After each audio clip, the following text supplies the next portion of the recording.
Я подошел к этой колонне, он ее обошел, всю эту колонну, осмотрел по рядам, значит, всех, и без отбора всю эту колонну подал в сторону. По-моему, это было в левую сторону. Никто ничего не знал, что это означает. После этого началась сортировка людей по колоннам, которые стояли рядом с нашей колонной. И тут началось то, что я увидел, что просто стало уму непостижимо. Он шел, этот садист,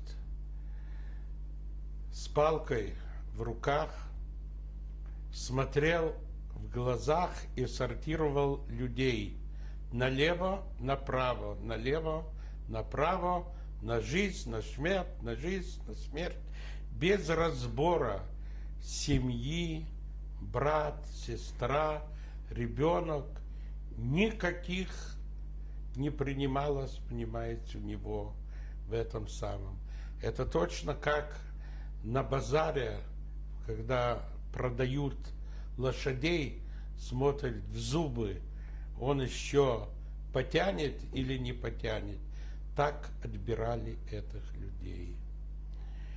Вы знаете, этот крик, этот плач этих всех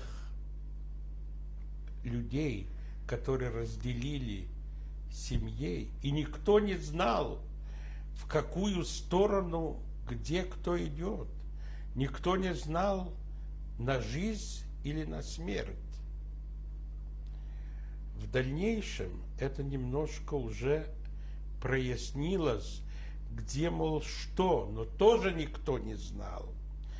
Потому что этих часть людей, которые отобрали, сразу их брали в окружение и увозили в маленькое гетто, которое было к этому времени свободное. Маша, это продолжалось целый день. Мы целый день стояли в таком осеннем холодном дне на ногах, без пищи, без отдыха и без ничего.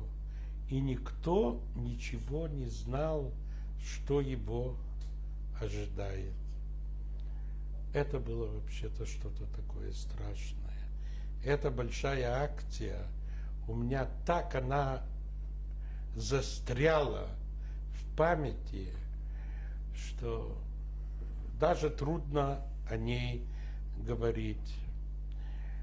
В этот день они отобрали около 10 тысяч людей, которые повезли на 9-й форт, и их расстреляли. Это была одна из крупнейших акций, одна из крупнейших расстрелов людей, которые было до этого времени, может быть, не считая то, что мы не знали, что творилось в других городах Литвы. Хайм, вы знаете дату этого погрома?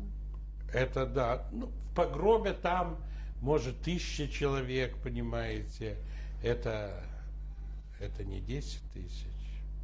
И это не разрыв такой семьи, детей. Это очень страшно. Это когда ты слышишь это плач, это горе этих людей, ты видишь это глаза, как один тянется к другому и не может его достать, достичь. Но это нет слов. Это нет слов. Это очень страшно. И вот кончилась эта самая большая акция. Вечером мы вернулись к своим квартирам, в свое место жительства. У нас в квартире тоже стало просторнее, потому что ушли в эту акцию люди. Уточните, пожалуйста, месяц проведения этой акции. Уточните, когда это было? Это было 28 октября 1941 года, и были мы с 6 часов утра до 8 часов вечера. И когда мы вернулись, разбитые, усталые, голодные, вообще-то кушать не хотелось.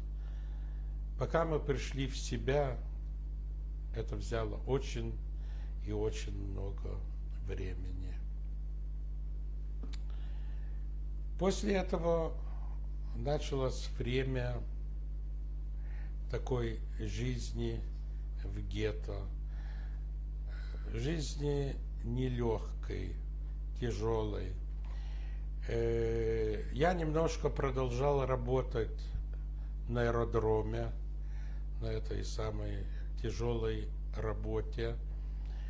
А потом мой отец меня взял работать к себе на складе при этом переборке картофеля, при доставке это в магазинах. Это уже было, конечно, значительно легче. А в целом я пошел работать после этого в 1942 году в больших мастерских, которые были организованы в самом гетто специально для немцев. Там поправляли им шинели, делали всякие, понимаете, работы. Я лично работал в столярной мастерской, и мы делали ящики для яиц. Я работал при нарезке этого материала, научился работать на электрической пиле. И вот я работал в этот самый. Отец мой, значит, продолжал заниматься тем, что он смотрел за этим картофельными складами, которые часть картофеля получали с города, а часть были участки, где на месте выращивали, понимаете, это, и все свозили в подвалах и смотрели, чтобы это, не дай бог, не сгнило, что, знаете, каждая картошка была в подсчете, потому что рацион питания, это я знаю точно, потому что крутился вокруг этого, был очень скудный. Каждый человек в гетто получал на неделю 700 грамм хлеба в неделю, 125 грамм мяса. И то не мясо, а конину, вы понимаете, какую-то. Получали там 150 грамм муки, там немножко соли. А те, которые работали и имели бумаги, что они работают, они получали дополнительно на неделю еще 700 грамм хлеба и еще 125 грамм на неделю мяса.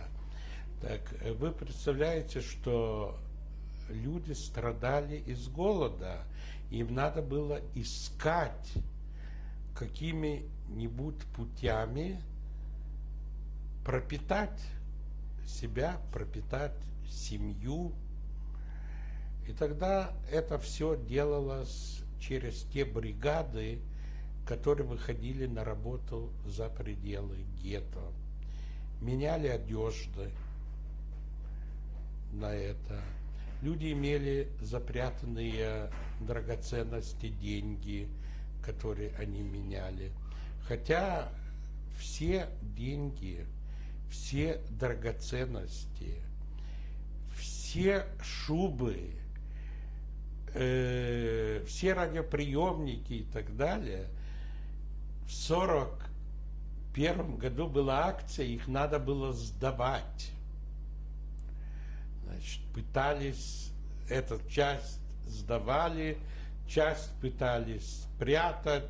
Это тоже было связано с очень большим риском, потому что они ходили, немцы, и шныряли по домам, выискивая, где имеется что-то такое запрятанное. Через проволоку, когда стояли такие более или менее солдаты, которых можно было подкупить, значит, с литовцами шла какая-то торговля, но это все было до определенного времени. А это определенное время стало в 1943 году, когда гетто в Каунасе был превращен в концлагерь. А уже разница между гетто и концлагерь стала очень существенная. Во-первых, она заключалась в том, что вся охрана лагеря от подразделения немецких жандармерий, которые там было, литовцев и других, перешло исключительно в ведение СС. Это во-первых. Во-вторых, комендантура лагеря, то есть гетто Каунасского лагеря, была переведена в самом гетто. Если раньше немцы только в гетто наведывались, и ты видел, что они приходят время от времени, то с этого периода они были на месте, и ты не знал никогда, где тебе ожидает какая-нибудь неприятность. Когда это случилось? Это в 1943 году. Примерно в начале, месяц? Да, примерно где-то в июне месяце, кажется. Да, сначала или в мае, значит, это было превращено в лагеря. Скажите, Хайм, до этого был ли создан Юденрат? Да. Нет. Так вот, я вам хочу, значит, говорить об этом Юденрате. Если до этого все функции внутреннего управления гетто было сосредоточено в руках этого Юденрата, о котором я говорил, и мы стояли в этой колонне Юденрата, с этого времени все было сконцентрировано в руках у немецкого коменданта. Юденрат как таковой перестал существовать, когда арестовали всего этого Юденрата. Потом их, правда, отпустили, и остался только один доктор Элханан Элкес, который был единственно Юденэльтестер, значит, старший еврей.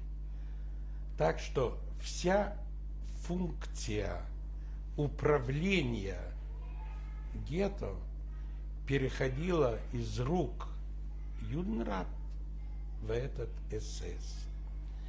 Дальше их цель состоялась в том, что все люди были казармированные. То есть те бригады, которые имеются на работу за пределами города, чтобы они не возвращались в гетто, чтобы они оставались по месту своей работе, в бараках и так далее, и чтобы проводились апель. Апель – это подсчет людей И почему это им важен был так этот отель? Потому что пропадали много евреев, которые убегали, которые уходили к партизанам. У них не сходился счет.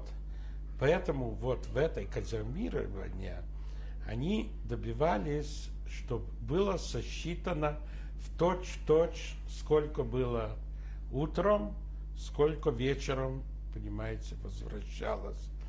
В дальнейшем они планировали, а уже в этих казармированных местах провели, забрали все личные вещи и переодевали в арестантскую одежду.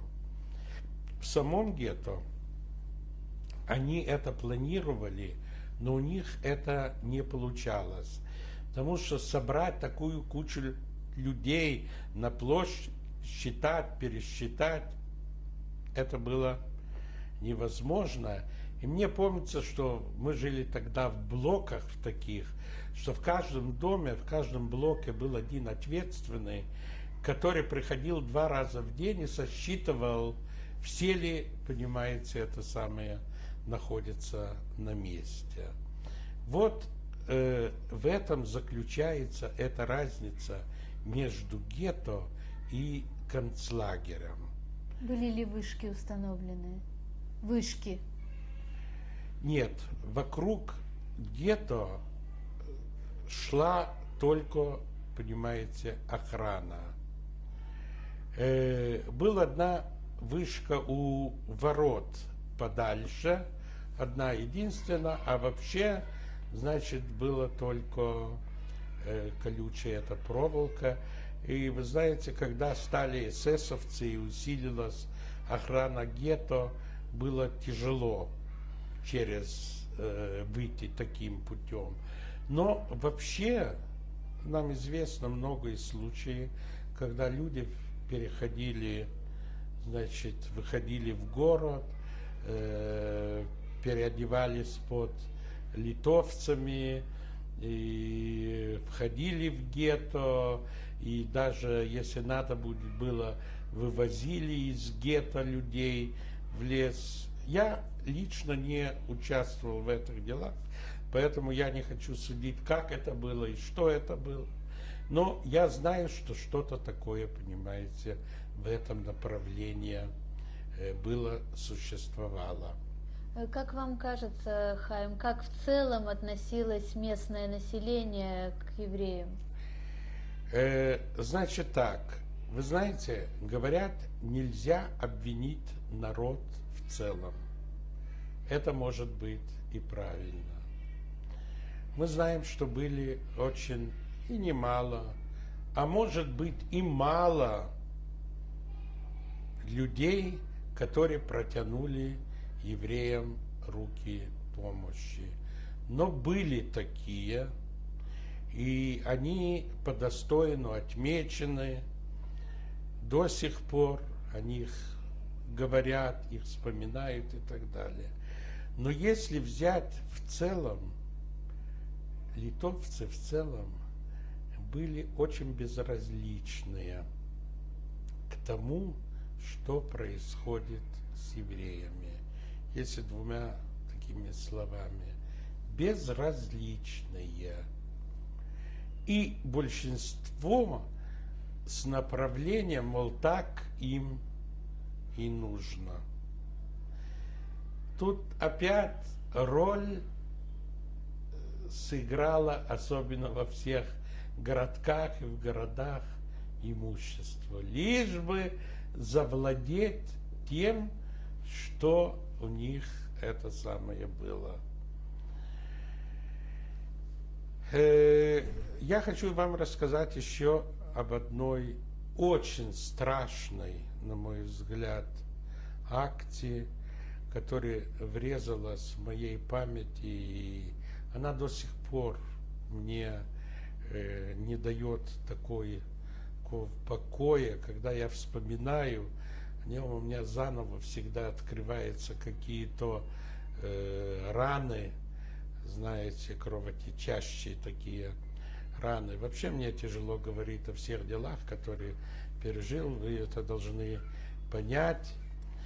Значит, вопрос о акции, которая была в 1944 году, в апреле месяце, под названием «Детская акция».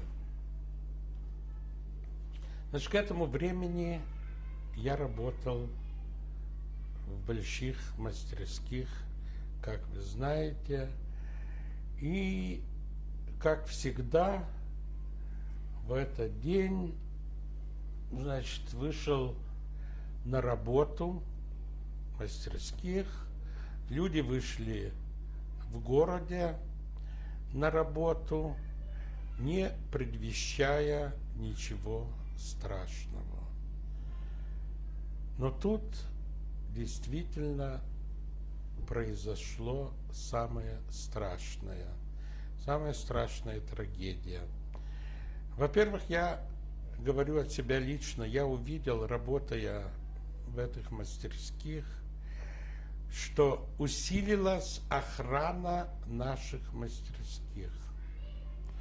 Вокруг наших мастерских прибыли дополнительные наряды, их вообще никогда не было, СС, которые окружили этих мастерских, никого не впускали, никого не выпускали. Само гетто было значительно усилено охраной. В гетто въехали высокие машины за решетами, окнами, расползлись по всему гетту. С них высыпали эсэсовцы и власовцы, украинцы, которые были страшнее эсэсовцев.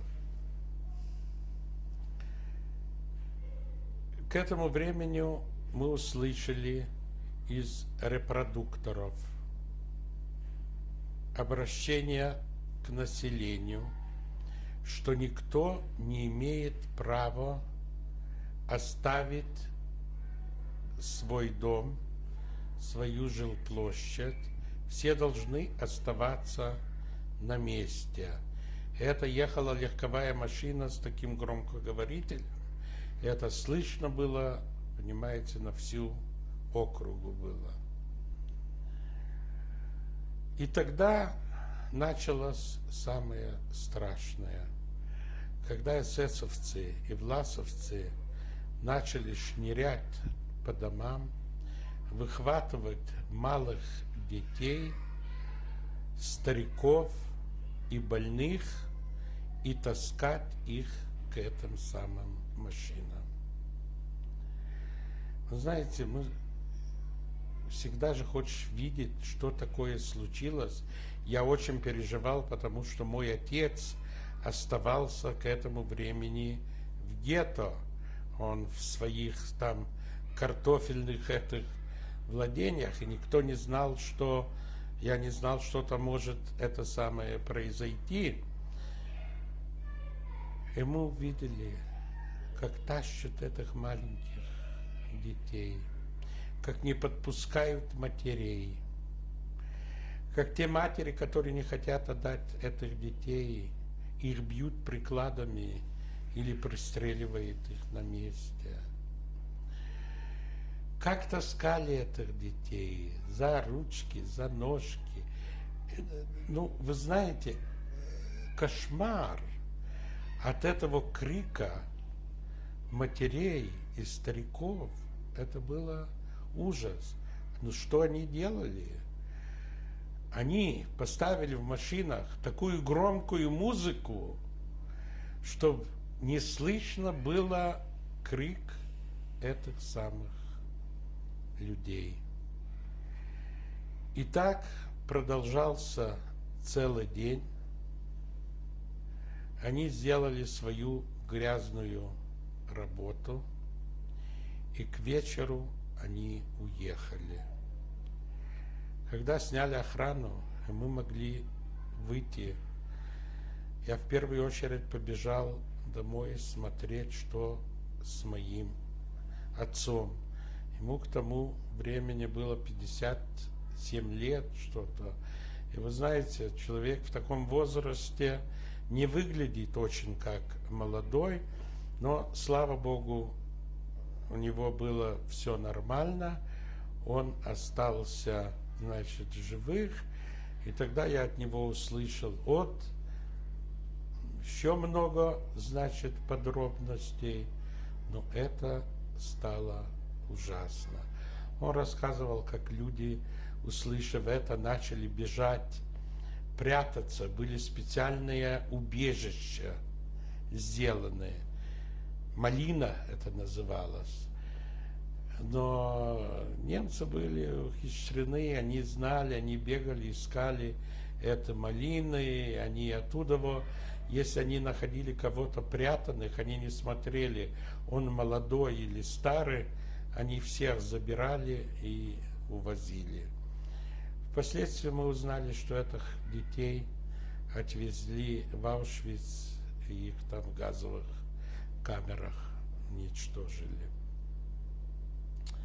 И если вы думаете, что этим закончилась детская акция, это далеко не так.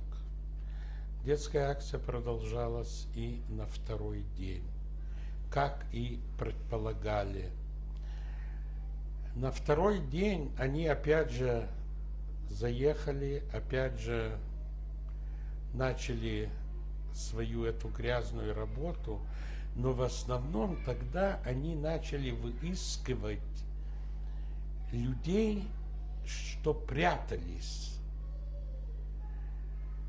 Им было важно узнать, где тут есть подпольные места, где можно прятаться. Они были для этой цели вооружены топорами, кирками, чем вы только хотите. И там, где они не могли дойти, так они просто взрывали. Они просто взрывали, где им было подозрительно. И много людей погибли под обломками вот этих самых взрывов. И вот это продолжение этой акции, которая продолжалась 2 дня, которая внесла, я не могу сейчас считать, потому что это трудно, но говорят, может, 1500 или сколько человек, это было что-то страшное. Перед тем, как они начали вот эту свою грязную работу в первый день, они собрали всю полицию геттовскую на площади своей комендатуры, велели к ним прийти, как будто бы их будут обучать противовоздушной обороне. Они их окружили и всех увезли на 9-й форт. Их там мучили страшной мукой, чтобы они выдали, где находятся какие-то убежища, где прятаются люди. И они, большинство полицейских, расстреляли, значит, там на месте. Правда, говорят, я их лично не видел, что были полицейские, которые выдали этих таких местах, и там даже погибли ихние родственники. Так что мы знаем такие полицейские, которых их судили военным судом после войны, значит, это самое за измену. Прервемся.